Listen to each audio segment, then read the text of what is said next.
Hey guys, it's Shawn Ziem, the host of the Webtalk Legends Podcast. So this is number 81. It's one that you listen to our guests share their story. You're going to listen to their trials and tribulations, things that they've done in their past. They were able to overcome things. We're going to give you lots of value. That's the trick and the key for this podcast, to allow you to implement and take action on some of the things we discuss in our conversation today. A couple housekeeping. If you're watching live, definitely drop a hashtag live. Don't forget to hit the like button, hit that share button, hit the subscribe button if you haven't already. If you're on the replay, hashtag replay, we would love for you to engage us. Drop a comment where you're watching us from. If you have questions, if you have agreements, drop a couple of emojis throughout our live as well. The comments are key for helping us as far as getting more reach, more support. So we would love for you to help us with that. And before I get into it, make sure you take a look at this description. Has all the information for our guest today. Reach out and connect. It's important that we all grow together. Let me bring on Dr. Eric. What's going on, Derek? Hey, what's up, Eric? Hey, Shawn. How's it going? I'm doing well. Thanks for joining us. Oh, thank you for having me. It's been a lot of fun. It's always being real and authentic. So you're going to be yourself, man. It's not going to be, if you curse, if you swear, whatever topic we want to talk about, it's full range. That's what we're doing. Before we get into it, Eric, who are you and what do you do? Okay, I am the chiropractor for Sall Myers Medical Associates. We're a 8-office multidisciplinary practice. We have pain management, orthopedic services, physical therapy, neurology. We even have our own in-house MRI and radiology. So we are a one-stop shop. We specialize in personal injury, slip and fall, but we also, provide, chiropractic and orthopedic, as well as physical therapy services. It's fantastic. It's something that most people can utilize. Some people have different myths, I guess, that's out there about chiropractic, like, oh, does it work? Does it not work? I would love to have that conversation today. We'll go down that path. And what got you involved in that field? Go ahead. It's funny you ask, because when you go to chiropractic school and you look around the room, everyone has a story. There is very rarely somebody who goes into chiropractic going, well, I heard you can make a lot of money. So for me personally, I was a young boy in grammar school, and I was plagued with allergies. I had the worst seasonal allergies that anybody ever had. I had a bag of tissues in one hand and a bag to dispose of the tissues in the other. And one day, 2 houses down from my mom, a chiropractor moved in, and he saw me, sneezing and blowing my nose, doing from the bus stop. And he just stopped me one day. He goes, do you want to stop? Do you want some help? I'm like, I really don't know you. He goes, I'll talk to your mom. So next thing I know, he's on the front porch talking to my mother. My mother agrees to let him care for me. Never asked us for a dime. And within about a month, my seasonal allergies stopped. Wow. So I had no idea about chiropractic, let alone the chiropractic can be utilized for allergies. And, about a month into care, I'm walking down the street and he's in his garage like I normally saw him. And he's like, hey, look at you. I'm like, what do you mean, look at me? He goes, where's the tissues? And at that point, I realized that I haven't been sneezing or blowing my nose for like a few days. He goes, see, I told you. And from that moment, I was like really interested in chiropractic, but I didn't think of it as a career. I just thought, that was, a really great outcome that I had. That is excellent. A lot of people learn about things. That's how they fall into their jobs. They have a bad experience or they have a great experience, and it brings them, pushes them, motivates them into going into that field. So that's impressive. Now, is the schoolwork, is it demanding? Is it challenging? Is it, something that's unusual for people to understand? It's one of the most challenging things I did. I think they've changed it since I've gone through. Before, when I went through, you used to be able to do something called 2+3. So if you had an associate degree and then went on and took all the other general education coursework and humanities that you would normally have to get a bachelor's degree, You can then go to chiropractic school full time, no vacations, maybe a week here, a week there, but not like, spring break, summer break, winter break. You did trimesters. So there were 10 trimesters, 3 years, and it was very, very intense from about 9 o'clock in the morning till 5 o'clock at night. And then countless nights in the anatomy lab, the microbiology lab, sometimes not getting home until 12 o'clock at night. So it was very, very intense, but at the same time, very, very rewarding.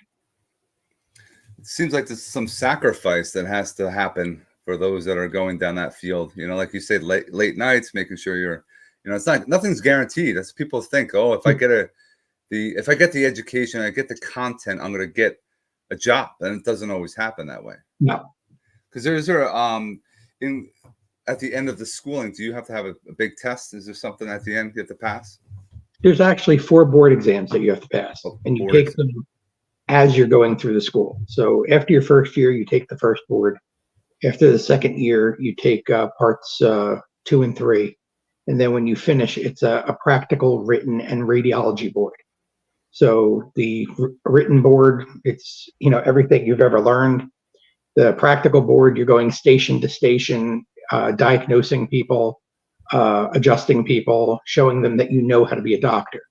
Because, people think, you're a chiropractor. What do you know about X, Y, Z? But I've taken cardiology, endocrinology, all the ologies that a medical doctor would take. The big difference between chiropractic and medicine is where I'm learning how to move the spine and adjust the bones, they're learning how to prescribe medication and what medications correspond with what disease.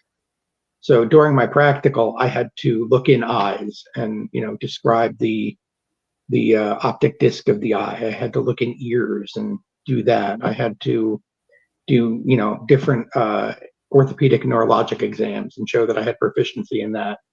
And the final part where most people get hung up is they have a station with close to 100 x-rays, and you have to go to each x-ray and find the disease. So, just because you come in saying you have low back pain doesn't mean when I look at your film, I'm not looking to see if you have a kidney stone, if you have gallbladder stones. There's plenty of times where, I'll have an elderly patient and they're having back pain, but it's really an abdominal aortic aneurysm. And, thankfully, they came to a chiropractor who x-rayed them, and I see the abdominal aorta enlarged and calcified, and I send them out to further studying with their medical doctor. Yeah, you're thorough. You have to be thorough. And that brings up something, those that have lower back pain, issues with the hips, the pelvic region, is that something that can be improved upon by exercise, by stretching, mobility, exercise, movement, things like that?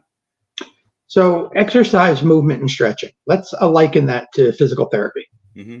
And let's pretend your body for a minute is a car. So if you were in a car accident and you had frame damage and body damage, would you ignore the frame damage and just work on the body damage to make the car look good? Right. So when you do physical therapy, you're working on the body. You're making the muscles stronger. You're making the ligaments tighter.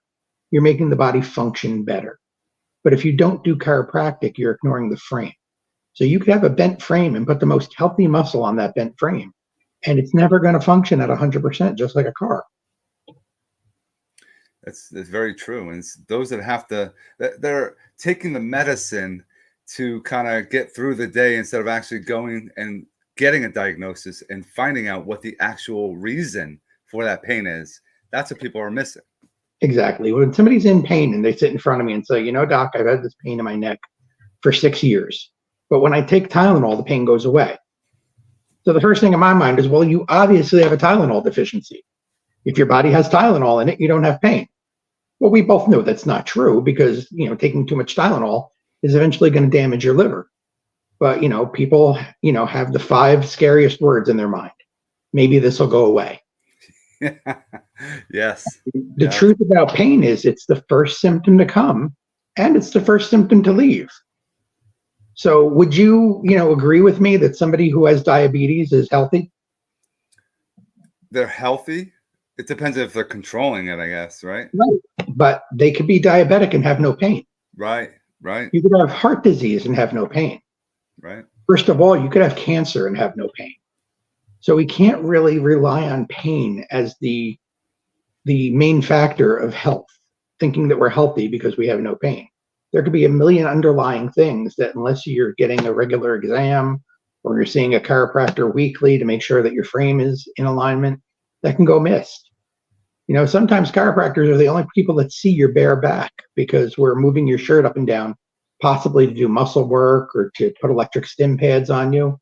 And you could have a melanoma and not know it because you're not looking at your back. In the 20 some odd years that I've been doing chiropractic, I've diagnosed 5 melanomas.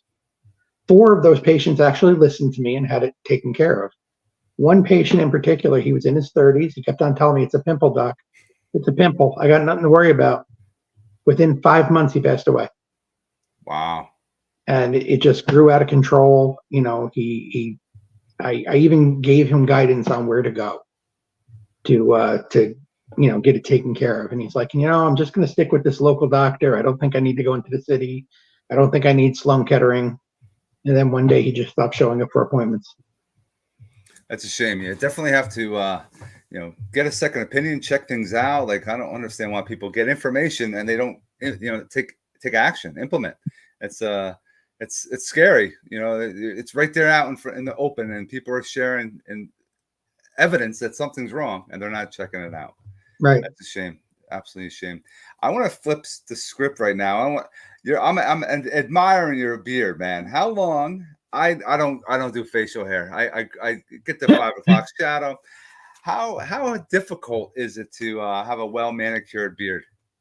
There is some work that goes into it. I do trim it. I put oil in it. I wasn't a beard guy until I started riding motorcycles, and I found that when the wind is whipping you, the beard keeps you a little warm. That's definitely true. Definitely true. Now, I definitely. Does it have any troubles as far as food? You always have to make sure you have a comb with you. It seems like, right, when you're out there eating, because you never know what's going to fall. Especially if you don't trim it, it starts to go in your mouth. You just got to maintain it, just like anything else in life. Some people just let it go. I think it's November is No Shave November. They have for prostate cancer. I think some people, I've done it in the past, and people testicular cancer. Yeah, that's what it is, testicular. Yeah. And people, I've done it in the past, and you just let your thing, everything's out of control. And some people do a mustache.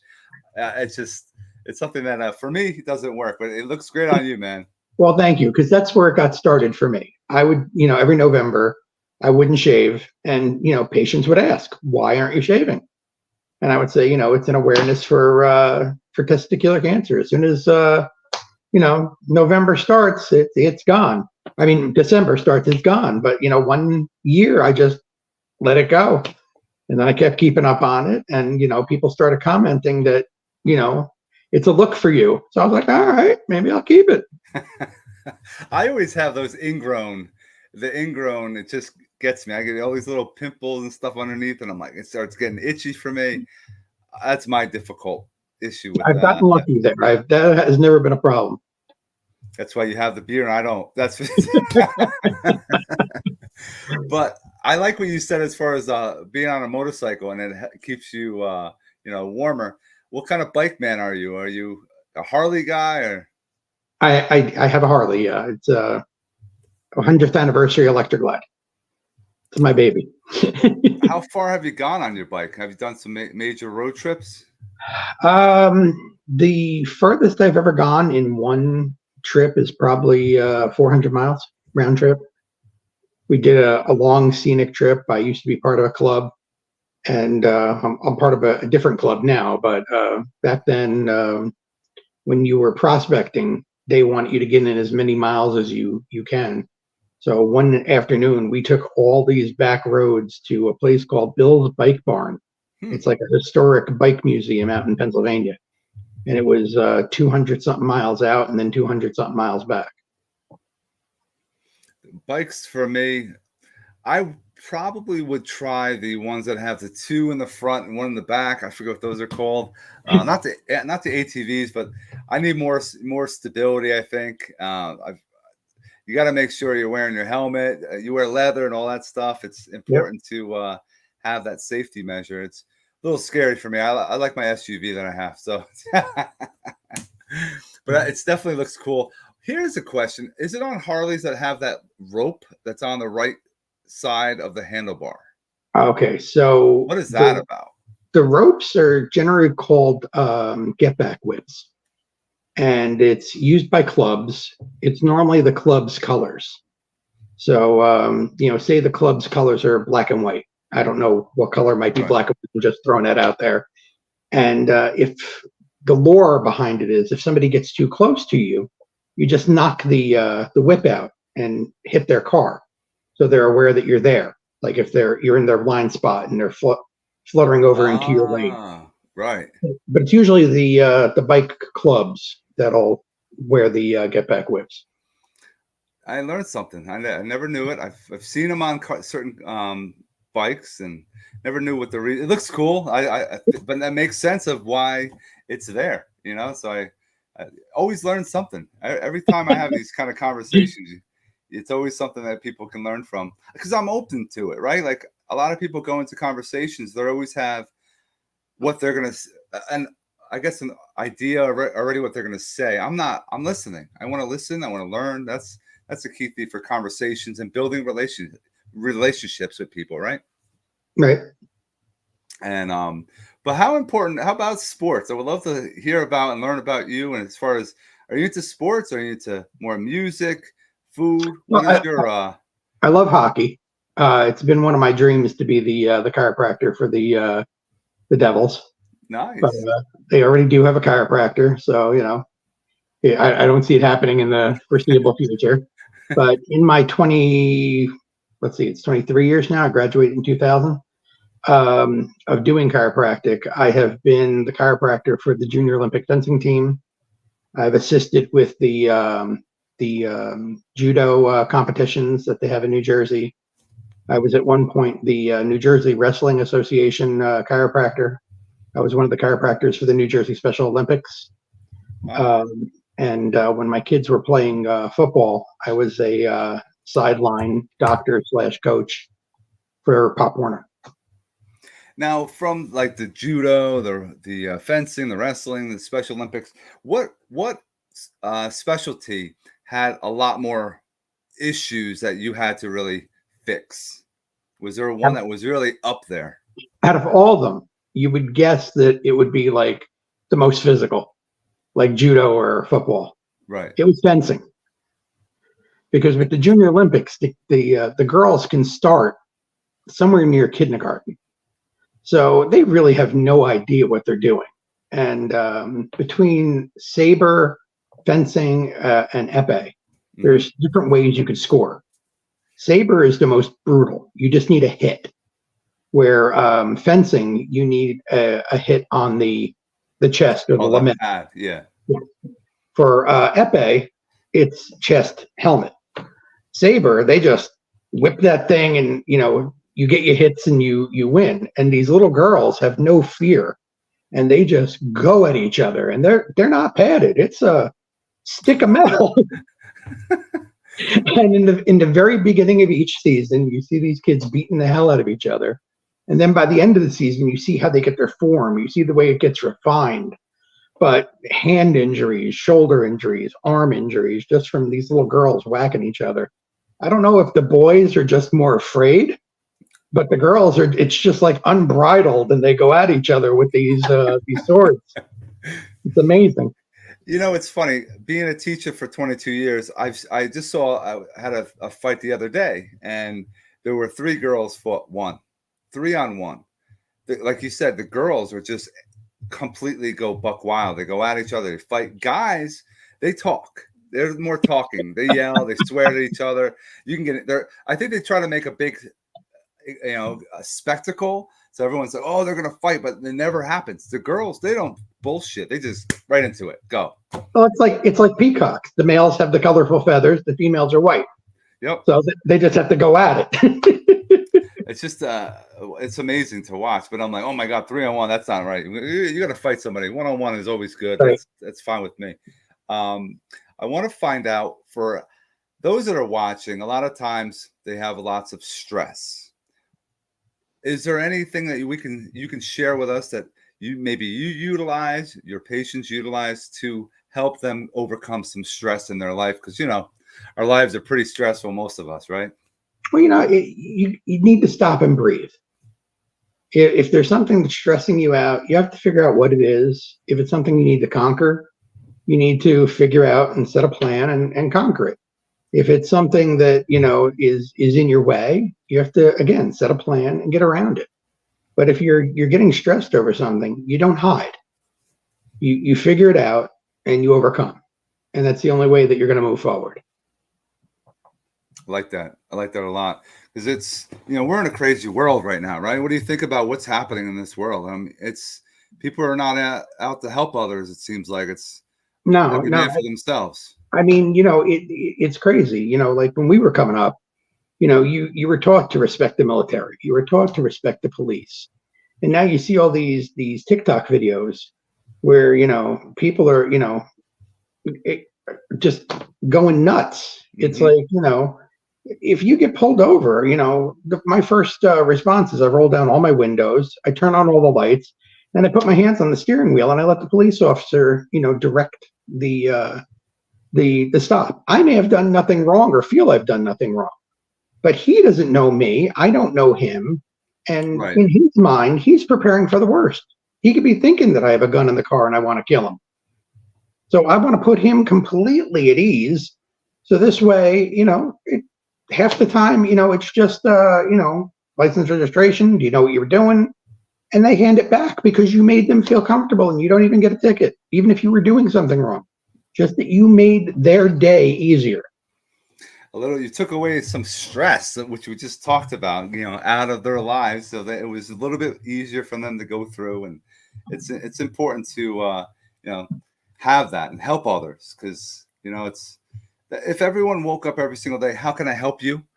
Right. Wow. What would this world be like? But we don't always have that. I mean, look at I get these text messages, those spam things, and I like taking pictures of it and I put it on social media. I'm like, what do I do with this? Like, automatically I don't respond, but it's people out there that, oh, did you respond? You shouldn't respond, but there's bad people out there that doing stupid shit like that. But even like every day with my patients, when they're coming in, I make sure I greet them, looking in their eye. I shake their hand. And, as I'm going through things with them, I ask them questions, and they look at me like, no other doctor's ever done this before. And I remind some of them, when you're here, it's all about you. You don't hear that enough in your life, that it's all about you. I am here to serve you. And through service, you're going to send me patients. From the care that I'm giving you, going above and beyond every single time I'm seeing you, by remembering your name, remembering your kids' names, remembering what your hobby is, remembering what you told me you were going to do over the weekend, and then on Monday, asking you, hey, how did that go? Just taking a general interest. Doctors don't do that anymore. It's, head down, I got 15 minutes to spend with you. 15 minutes is all you're going to get if you get it, and then I got to move on to the next person. Where, if I got to spend an extra 5-6 minutes with somebody, just reassuring them, sitting next to them, putting my arm around them because they're in so much pain, and letting them know I've been there. I've experienced pain. I know what you're going through. We're going to make this better. And that's one of the things that I bring to Sall Myers every day. Anyone that's involved with business, or what Eric just said, is very important, is going deep and learning and being there for people and allowing them to, be comfortable. And listen, they know you're listening to them. Doctors, if we talk about them, anyone in sales, entrepreneurship, right? So a doctor is still an entrepreneur. It's just now they're a doctor, but they forget they have to do things because they're in sales. It's a sales business as well, but they just get caught up on all the other things that go along with it. So being an entrepreneur it could be classified as a doctor, but everyone could be an entrepreneur if they think about it, but they're afraid. They're afraid to do certain things. And you got to be outside the box as well. Like you were saying, do things that others are not doing. Look at the reaction you're getting. Yeah. One of the things that I tell young doctors when I mentor them is, you're not only a doctor, you're a salesman. Everything is sales. But the biggest problem that you have as a doctor is you're selling the invisible. You're selling insurance. Yeah. You can give me a quote that I could hold, read, and understand. A car dealer, they have the car. A real estate agent, they have the house. Right. I'm selling you something that you can't hold. That's health, well-being, a feeling. I got to convey that feeling to you and have you understand that, yes, you are going to get better. It may take a week, 2 weeks, 2 months. I don't know. But eventually, we're going to get you to where you want to be. You just have to follow the program. And I'm not doing it just to spin my wheels. I'm doing it because I know what works. I've been doing this that long that, if I tell you, you have to do this, this, and this, if you do it, you're going to get better. If you don't, it's up to you. I can't care about you more than you care about yourself. I hear that a lot. If you're more passionate about it, there's a problem. So that's very important. And then I would love to end on a conversation on the topic of personal development. Yeah. Are you one that is, focused on that, or is that something that you are working on? Is it a challenge? Love to hear your thoughts. So I would say, I don't want to do generalisms, but, from the years that I've been in practice and most of the chiropractors I know, they go to chiropractic school and they stop. They have to do continuing education. It's required of chiropractors that we do in New Jersey, 24 hours of continuing education every 2 years. And we have certain topics that we need to hit within that. Mm-hmm. But then there's some people like me who I love to learn. I love to learn new things. So I've gotten a certification in sports. So I'm a certified chiropractic sports physician. I went on and I got my certification in pain management. So I'm board certified in pain management. I became a DOT examiner, so I could do the DOT physicals for commercial drivers. I do soft tissue work. I enjoyed doing soft tissue work. I became an instructor for the company. So I'm a soft tissue or sound assisted soft tissue manipulation instructor. I've learned kinesio tape because I saw that would help patients. I kept my EMT certification for over 30 years and was helping people with that knowledge, and also, working on a volunteer ambulance company. To finish things off, I did my master's degree in public health and epidemiology. So all of this talk about COVID over the past 3 years has been very interesting for me, having the degree of epidemiology. What is that, by the way? So epidemiology is what Fauci is. Fauci's an epidemiologist. Gotcha. Where he has his, I don't know if he went on and got a PhD or he's just a medical doctor who has an epidemiology degree. I'm a chiropractor who has an epidemiology degree. Epidemiology is the study of disease and how it transmits. So, I've been keeping a really keen eye on the whole COVID thing, and it's, I'm gonna, blow the boat out of the water and just say the mismanagement of it. Right. But it's all about health, and we never treated a disease like we treated this, and I'm still, to this day trying to wrap my head around it as they try to bring it back. But it's here to stay. There's a certain population that is more deadly for, and right. we have to watch that population. The rest of us, you're going to get a cold. The flu is actually worse than COVID now. Yes. It is terrible, like absolutely terrible. I've had COVID twice, and I honestly had nothing. I got lucky. I had COVID twice. Both times I thought I just had a simple sinus infection. I was vaccinated twice because it was required by the employer that I was working for at the time. It was done under duress. I did not want the Fauci ouchie. But I know people like one of my best friends. He's got heart issues that he's never had before. And the only thing that he could attribute it to is, it started after his COVID vaccination.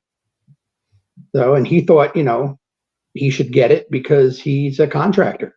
He was going into people's homes, and people still needed their homes fixed, even though, there was COVID. Showers broke, pipes ruptured, electrical panels failed. So he needed to continue to work. And a lot of people wouldn't let him in their house if he wasn't vaccinated. So he felt forced into it himself. Right. You had to do something. So yeah, it's definitely an interesting thing. And I think, God forbid, I hope it never happens, anything like that ever again, the way it was in the beginning, because people are just complete panic. It was insanity at that point. And then now it's trickled. I think the strand is, like you said, it's a select part of this community that we have in America that we know that could die from it. But the rest of the world is, I'm not wearing a mask. It's just something that my kid, I have one of my daughters had a liver transplant. So she had COVID, got through it. It sucked for her. She had some, the symptoms are pretty tough for her, but she was fine. It's just how you treat it, how you deal with it. It sucks, but we'll get through it. I know that, but if you just go back to the old standard, wash your hands, cover your mouth, and stay home when you're sick. Right. That's the key thing, honestly.